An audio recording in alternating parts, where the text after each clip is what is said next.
হ্যাঁ ভাইজান 1 লিটার দুধ আর 1 প্যাকেট সিগারেট দাও। কি 1 লিটার দুধ আর হলো সিগারেট 420 টাকা দেন ভাইজান। তোর জিজ্ঞেসি কয় টাকা হয়েছে? হ্যাঁ তুই জানোস যে খাতা লিখে রাখতে হয়? টাকা আমি জুততেছো হ্যাঁ নাটক পাও। ভাইজান আমি ঠিকই জানি, আপনি হয়তো জানেন না। খালুদান কইছে এর অনুমতি ছাড়া কোনো বাকি দন যাবো না। আপনি খালুদানে ফোন দেন তাই তো হয়। আচ্ছা ঠিক আছে, তুই এক কাজ কর, আমার নাম লেখা না খাতা খোল আর 1 লিটার দুধ আর সিগারেট দে। অনুমতির কথা বলতেছি। ডাই মানিক। এই না রে কি লেখছিস? ডাল মানিক লেখছিস? আমার নাম কি ডাল মানিক? এলাকায় কি আমরা ডাল মানিক করে ডাকে? তোরা যে দেখতে মনে হয় যে টেপা মাছের মতো, তারপরে কি তোরা আমি কি টেপা মুখলেস কই? হ্যাঁ ভাইজান সবাই তো আপনার ডাই মানিক করে ডাকে, আর আপনি বলে খালুর ট্রাক ডাইলের গোডাউনে ঢুকাই দিয়েছিলেন, এরপরে বলে ডাই খাইয়া ট্রাকের দাম তুলছিলেন। এই লেখার মনে না করে লেখা নাম লিখছি। তোরা আমার বদলে দিবি না? আমি যতই বদল থাকতে চাই তোকে ভালো লাগে না। হ্যাঁ আজকে তোরা দেখামো ডাল কত প্রকার। দেখছো ডাল মানিক না? যা দুধ দে আর সিগারেট দে যা।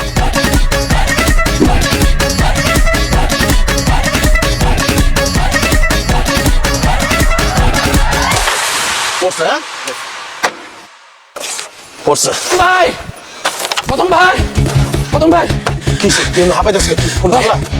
হিরোইন ছিল আপনার পানি পাইপ খুলতেছে। হ্যাঁ কোন জায়গায়? ভাই আপনার বাড়ির পিছনে।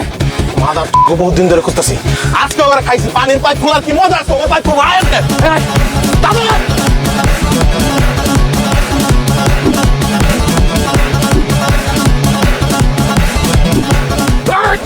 আরে ভাই ভাই ভাই মানুষ এমনি মারে? ওই তো মারবো না দাদর। আরে ভাই আমি তো বাঁচার লোক। ভাই আমার ভুলে গেছে ভাই, আমি আসলে বুঝি নাই আপনি যে ওয়াশার লোক নাকি মশার লোক। আমি মশার লোক মনে করে আপনার মারা হচ্ছে ভাই। আরে ভাই এই বাড়িওয়ালা আমার হাতে পায়ে ধইরা ফোন করে রিকোয়েস্ট করে আনছে পানি লাইন ঠিক করে দিন, আর আপনি আমার এইভাবে বললেন না ভাই। বুঝি নাই ভাই। এই ভাই না ঠান্ডা মান্ডা খাওয়া না ভাই। আর ভাই আর ভাই আপনি আমার ভাই না, আপনি আমার ভাই। আর ভাই ওই তোরা কোন গ্রুপের সদস্য? স্যার আমরা কোনো গ্রুপের সদস্য না স্যার, আমরা সায়েন্স গ্রুপে পড়াশোনা করছি। তোরা জিজ্ঞাসি পড়াশোনার কথা, তোরা কোন কিশোর গ্যাংয়ের সদস্য সেটা কও। স্যার আমরা কোনো গ্যাংটা করে না স্যার, আমরা স্যার এলাকার ভালো ছেলে স্যার, আমি সায়েন্স গ্রুপে পড়াশোনা করছি স্যার। আপনি এলাকার প্রত্যেকটা মানুষের জিজ্ঞেস করেন ডাক দিয়ে সবাইকে আমি ভালো ছেলে স্যার। এই তোর চেহারা দিকে বলবা তোরা কোন টাইপের পোলাপান? কি পুলিশের লোকে বিটলামি করস না? স্যার আমি কোনো গুন্ডা রতন না স্যার, আমি হুন্ডা রতন বুম বুম। হ্যাঁ পুলিশের লোকে বিটলামি করস, তোরা ওয়াসা লোক পিটাস না, তোরা গ্যাংগিরি শুরু করছিস না। আমি মনে করি হিরো সাইকেলকে মারছি স্যার। স্যার আমার চিনিস না, তবে সাইজ করে আমার কাছে কোনো ব্যাপার হইলো। এই সগীর ওই মালপত্র সব গুছা, আজকে শরীরটা খুব খারাপ, তাড়াতাড়ি বাদ যাবো।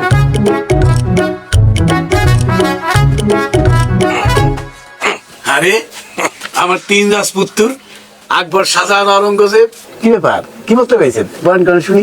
রাজপুতরা থাকতে দিলেন কই? দোকানে বসেছেন ঠিকই, আবার পোলা পান্ডে কয়ে দিয়েছেন কথাটা শুনতে। তাহলে না বসালেই পারতেন। দেখো সোহেল, তোমরা এখনো পোলাপান, আগে বড় হও তখন পোলাপান তোমাদের কথা শুনবে। হ্যাঁ আমরা এখনো পোলাপান, ফিডারে দুধ খাই না। আব্বা দেখো অনেক হয়ে গেছে কিন্তু, বড় ভাইয়ের বয়স হয়েছে, আর কয়দিন পরে চাইলে বয়স্ক ভাতা উঠাইতে পারবো। তোর কথাটা কইলি না যে? ও আমার নামও বয়স্ক ভাতার লিস্টে চাইছিল কিন্তু আমি দেই নাই। কিন্তু আব্বা আমাকে ওই 3 ভাইয়ের একটাই দাবি, তুমি কবে আমাকে তোমার এই সয় সম্পত্তি বুঝাই দিবা, আমরা 2 ভাই বিয়া করুম। আমিও কি বিয়া করবো। বড় ভাইকে বন্ধু বান্ধব পোলা পাইন, ইউনিভার্সিটিতে যায়, কলেজে যায়। আম্মা ছোটবেলায় বড় কোকা মেজু কোকা করে ডাকতে লেগে এরা এখনো পোলা পাইন আছে। এরা পোলা পাইন থাকলে থাকতে পারে, আমি পোলা পাইনের লিস্টে নাই। তুমি মুরব্বীকে ডাকো, আমরা আয়োজন করবো। তগো বিয়ার লগ্গে আমি মহল্লার মুরব্বীকে ডাকু কে? আমি আছি কি করতে? সম্পত্তি ভাগ করানোর লিগে তা করে ডাকবা, নাহলে তো পরে কইবা যে তোমার সম্পত্তি আমরা জোর করে লইয়া গেছি। বিয়ে আমরা দুজন এক লগে করে নিতে পারবো। কি অসভ্য পোলাপান জন্ম দিয়েছে এটা একটা? নিজের বিয়ের কথা ভাবে সামনে কইতে তোর লজ্জা করে না? হ্যাঁ তোর লজ্জা শরম কি? গরম ভাতের লগে বাকি খেয়ে বলাইছো? হ্যাঁ খাইছি, সমস্যা আছে কোনো? আমরা কোনো কিছু কইলেই তুমি টাইনা মাইনা কোন জায়গায় লয়ে যাও, আমার কথা শুনোই না। আর তুমি লজ্জা শরমের কথা লইছো, একটু পর তো আমার বড় মায়ের কথা লইবা। যাও আব্বা, এসব বাদ দাও, যাও।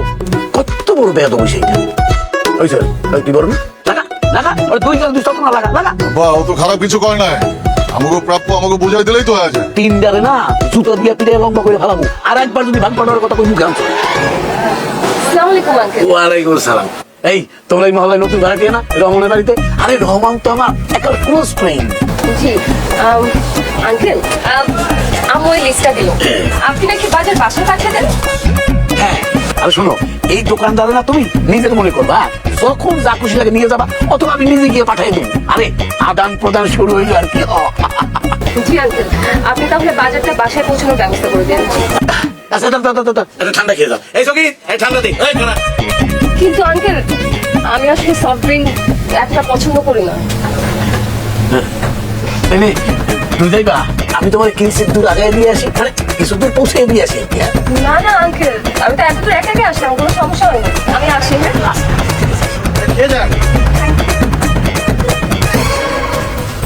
মানিক ভাই তোমার কি ছোট লোকের সবাই দেবো না? তুমি ভালো মতন চাইলে তো আমি তোমার দিতাম। বড় ভাই সেবা করলে অনেক সব পাবি।